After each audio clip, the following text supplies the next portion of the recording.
សួស្តីអ្នកទាំងអស់គ្នាស្វាគមន៍មកកាន់វីដេអូទី1មកលើការសិក្សា Twinmotion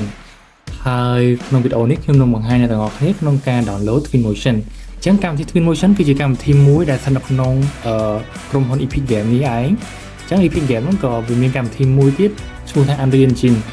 ជាកម្មវិធីមួយដែលមែនតើប៉ុន្តែខ្ញុំព្យាយាមរៀនតែរៀនអត់ទៅយល់ទេនៅវ៉ាន់ឡើយទេអញ្ចឹងឥឡូវវីដេអូនេះគឺយើងនឹងប្រាប់ពីការ download Twinmotion អញ្ចឹងវា download គឺអ្នកនរគ្នាត្រូវតែ download កម្មវិធី Epic Game មុនសិនព្រោះវាជាកម្មវិធីដែលត្រូវ download Twinmotion បន្តទៀតអញ្ចឹងខ្ញុំនឹងបោះ file មួយឲ្យអ្នកនរគ្នា download វា download គឺងាយទេគ្រាន់អ្នកនរគ្នាគ្រាន់តែចុចតាមអ្វីដែលគេចង់បានទៅ click រហូតគ្រីអញ្ចឹងណាពេលដែលអ្នកនរគ្នាបើក Epic Game គឺគេតម្រូវឲ្យអ្នកនរគ្នាបង្កើត account នេះចឹងទៅ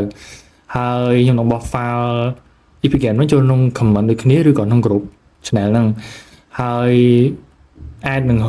ព្យាយាមរក link ដែលគេធ្លាប់ download Epic Game ដូចគ្នាទៀតដើម្បីឲ្យមានភាពងាយស្រួលបើសិនជាអ្នកនាងនៅទៅអញ្ចឹងណាហើយបើសិនជានៅតែធ្វើអត់ការទៀតអាច comment សួរបន្ថែមទៀតបានដូចគ្នាអញ្ចឹងពេលដែលអ្នកនាង download Epic Game នេះហើយគឺឥឡូវហ្នឹងគឺយើងចូលទៅកាន់ការ download Twinmotion តែម្ដងអញ្ចឹងអ្នកនាងអាចបើកទៅលើ Epic Game ហ្នឹងមកអញ្ចឹងពេលដែលបើកដំបូងវានឹងឃើញផ្ទាំងបែបនេះហើយមានសម្បូរ game អញ្ចឹងណាអញ្ចឹងរបៀប download Twinmotion អ្នកនេះគ្រាន់តែ click លើ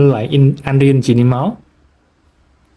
ហើយបន្តមកទៀតអ្នកនេះអាចចូលកន្លែងនេះ Twinmotion នេះអញ្ចឹងដំបូងវាអាច download មកកន្លែង new នេះហើយអញ្ចឹងអ្នកនេះអាចចុចលើ Twinmotion មកដំបូងចុច Unreal Engine នេះកន្លែងនេះហើយបន្តមកទៀតបានរកពីថា Twinmotion អញ្ចឹងដោយសារតែខ្ញុំបាន download ហើយអញ្ចឹងវាចេញមក update ហើយដោយសារតែខ្ញុំនៅប្រើ Twinmotion version 2024ឡើយទេអត់ទាន់ update ជួប2025ទេអញ្ចឹងបើសិនជាអ្នកនាងដំបូងប្រើវាអាចចេញ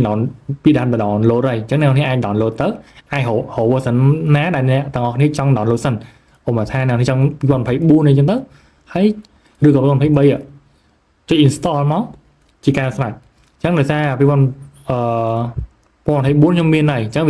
វាចេញពាក្យថា launch ហើយអញ្ចឹងតែចេញពាក្យហ្នឹងគឺយើងមានហើយយើង download ហើយបើយើងចូល2025គឺ update ដោយសារខ្ញុំធ្លាប់មានកម្មវិធី Twinmotion ហើយអញ្ចឹងពេលដែលអ្នកនេះបើកដំបូងគេអាចចេញ install អញ្ចឹងអ្នកនេះអាចរក version ណាដែលអ្នកនេះចង់ប្រើអញ្ចឹងណាអ្នកនេះអាចប្រើ2025ទៅវាមាន function option ច្រើនមែនតើអញ្ចឹងអ្នកនេះអាចចុច download ទៅពេលដែលអ្នកនេះ download ហើយវានឹងចេញមកលើនេះហើយបើសិនជាអត់ឃើញទេអ្នកទាំងអស់គ្នាអាច search បានអាច search ក្នុង Twinmotion ទៅវានឹងចេញមកឲ្យដូចគ្នាហើយបើសិនជាមួយទៀតវានឹង load មកកន្លែង library នេះមកហើយនេះចុចលើ library មកវានឹង load មកកន្លែងហ្នឹងហើយអញ្ចឹងអ្នកនេះអាច click double click លើនឹងពីរដងទៅវានឹងបើកចូលហើយអញ្ចឹងនេះខ្ញុំបានលុបចោលហើយនេះចេញពី install តែចេញពី line នេះគឺយើងមានហើយនេះហ្នឹងហើយអានេះគឺ25ខ្ញុំធ្លាប់ download តែខ្ញុំលុបចោលវិញដោយសារតែរៀងកុំព្យូទ័រខ្ញុំរៀង error តិចៗអញ្ចឹងណាអញ្ចឹងពេលដែលអ្នកនាង download ហើយវាអាចនឹងចេញមកកន្លែងហ្នឹងដូចគ្នាឬក៏មកលើ desktop នេះ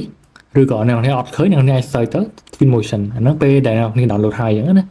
អញ្ចឹងក្នុងវីដេអូនេះគឺមានតែប៉ុណ្្នឹងទេចូលគ្នាក្នុងវីដេអូក្រោយគឺខ្ញុំនឹងបង្ហាញអ្នកនរគ្នាពាក់ព័ន្ធទៅនឹង interface ក្នុង Twinmotion តែម្ដង